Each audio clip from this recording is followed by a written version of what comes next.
नमस्कार दोस्तों, मेरा नाम है प्रभात कुमार, फिशरीज एक्सपर्ट। आपका स्वागत करता हूं आज की एक और बेहतरीन, खास और जबरदस्त वीडियो में।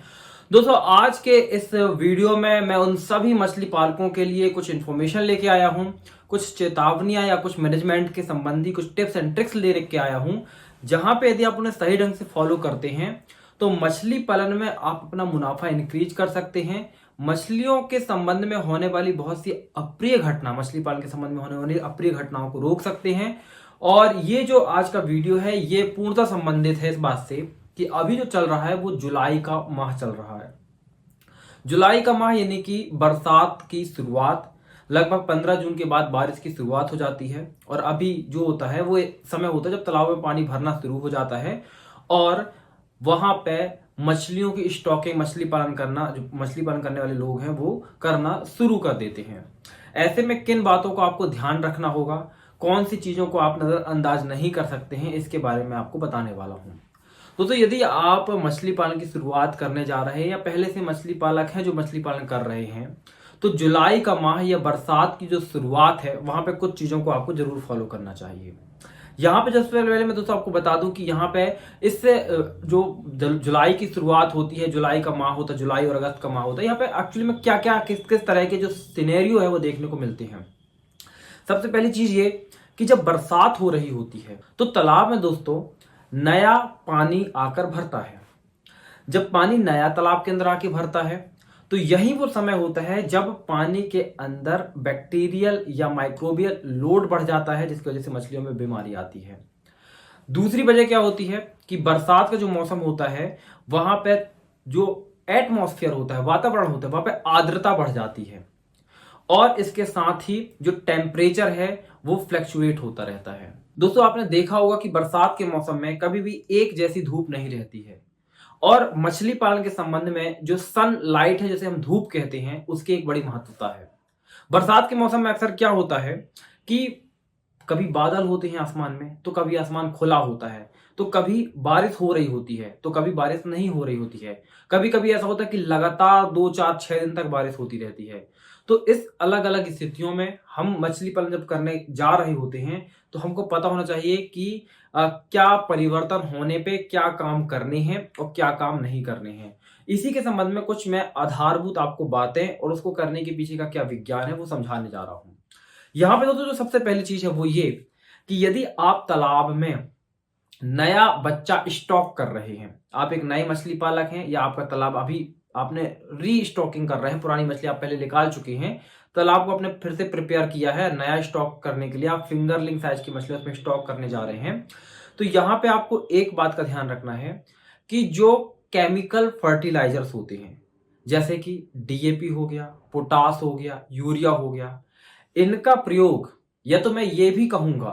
कि जो ऑर्गेनिक या इनऑर्गेनिक किसी भी तरह का फर्टिलाइजर जैसे गोबर की खाद, मुर्गे की खाद, हमेशा इनका प्रयोग बच्चे की स्टॉकिंग के 15 दिन पहले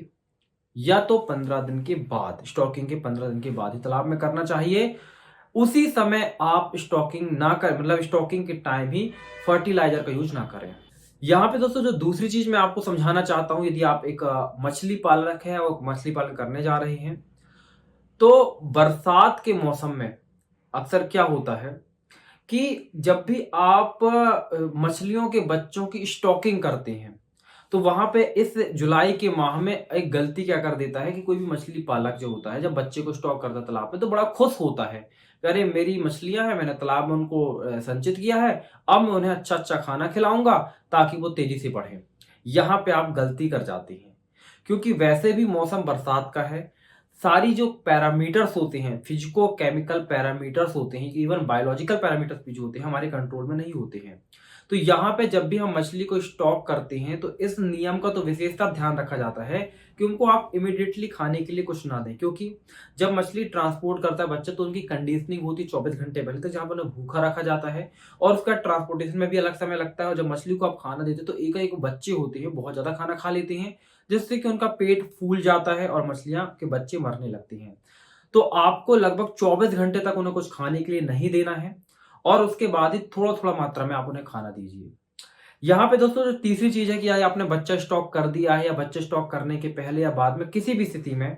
यदि आपके तालाब में बारिश का पानी कहीं से भी एंटर हो रहा है या बरसात हो गई है, तो बरसात के होने के बाद या किसी भी बाह्य माध्यम से पानी का तालाब के अंदर एंट्री यदि हो रही है, तो आपको तालाब को सैनिटाइज जरूर कर लेना है। यहां पे आप इसके लिए सिंपली पोटेशियम परमैंगनेट नाम की जो दवा है उसको घोलकर तालाब में छिड़काव करिए। क्योंकि क्या होता है कि जब बरसात होती है तो अलग अलग जगहों से पानी तालाब में आता है, जिसमें से ऑर्गेनिक कह सकते हैं कि माइक्रोबियल जो लोड होता है, बैक्टीरिया, वायरस, पैरासाइट्स, प्रोटोजुआ, वो तालाब में पहुंच जाती हैं, जो अंततः आपकी मछलियों को बीमार बनाती है। लेकिन जब आप तालाब में इस तरीके से ट्रीटमेंट करते हैं तो वो जो बीमारियां होने वाली होती हैं, वो माइक्रोब्स होते हैं, वो मर जाते हैं, जिससे कि आपका पानी साफ सैनिटाइज रहा आता है। यहाँ पे दोस्तों एक अगली और महत्वपूर्ण चीज है, वो ये कि कभी कभी क्या होता है कि लगातार आसमान में बादल बने हुए रहते हैं और वो बादल जो होते हैं वो कई दिनों तक नहीं छटते हैं। तो ऐसे में हमको क्या करना होगा कि कभी भी हमको मछलियों को फीड उस दौरान पे नहीं खिलाना है। जैसे कि आपने देखा कि कल रात को बारिश हो रही थी, लेकिन सुबह भी मौसम इस तरीके से बना हुआ है कि सूरज नहीं निकला है, थोड़ा थोड़ा पानी गिर रहा है या बहुत तेज पानी गिर रहा है। कुल मिला के जब आसमान में धूप नहीं है, बादल नहीं, बादल ही छाए, काले बादल छाए हुए हैं, तो ऐसी स्थितियों में किसी भी तरह की मछलियों को फीडिंग नहीं करानी, उस दौरान फीडिंग रोक देनी चाहिए।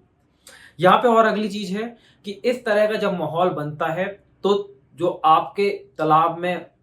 मछलियां होती हैं वहां पे वो ऑक्सीजन की कमी महसूस करती हैं। तो यहाँ पे या तो आप केमिकल मेथड जैसे होते हैं, ऑक्सीटैब वगैरह की टैबलेट आती हैं, ऑक्सीटैब वगैरह होती है, ऑक्सीजन टैबलेट, उनका प्रयोग कर सकते हैं। या तो ज्यादा बेहतर तरीका ये होता है कि सुबह या शाम के वक्त में कम से कम 2 से 3 घंटे के लिए आप तालाब में एरिएटर चला दीजिए। यदि एरिएटर की व्यवस्था नहीं हो पा रही है, आप एक छोटे मछली पालक हैं, तो तालाब का पानी ही मतलब उसको साइकिलिंग करके तालाब में गिराइए, ताकि जब पानी तालाब में गिरेगा तो तालाब में ऑक्सीजन इंक्रीज होगी। अभी किस तरीके से ये मेथड काम करती है इसके संबंध में मैंने पहले वीडियो बना चुका हूं कि जहां पे किस तरीके से तालाब के अंदर ऑक्सीजन बढ़ाई जाती है, वो किस तरीके से बढ़ती है, आप उन वीडियोस को देख सकते हैं।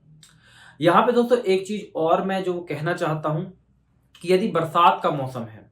और इस मौसम में आप मछलियों को फार्म मेड फीड खिला रहे हैं, मतलब क्या कि विभिन्न विभिन्न तरह का रॉ मटेरियल आपने खरीद के रख लिया है, उन्हें मिक्स करके आप मछलियों को ऐसा फूड दे रहे हैं, तो बरसात के मौसम में अक्सर ये देखा गया है कि उस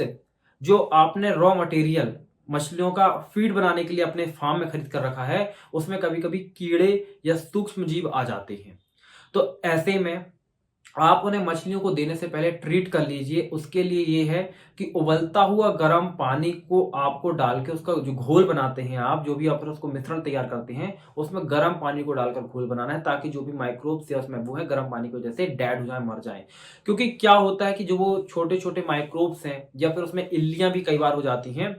तो वो क्या होता है कि मछली के पेट में जाके काफी तरह से मछली को डैमेज करती हैं, जिससे कि मछलियां मर जाती हैं। तो दोस्तों ये थी वो महत्वपूर्ण बातें जो किसी भी मछली पालक को बरसात या जून, जुलाई और अगस्त का जो माह होता है, इस दौरान जरूर ध्यान में रखनी चाहिए और इनको अप्लाई करना चाहिए अपने फिश फार्म की जर्नी में, ताकि वो एक बेहतर रिजल्ट प्राप्त कर सकें।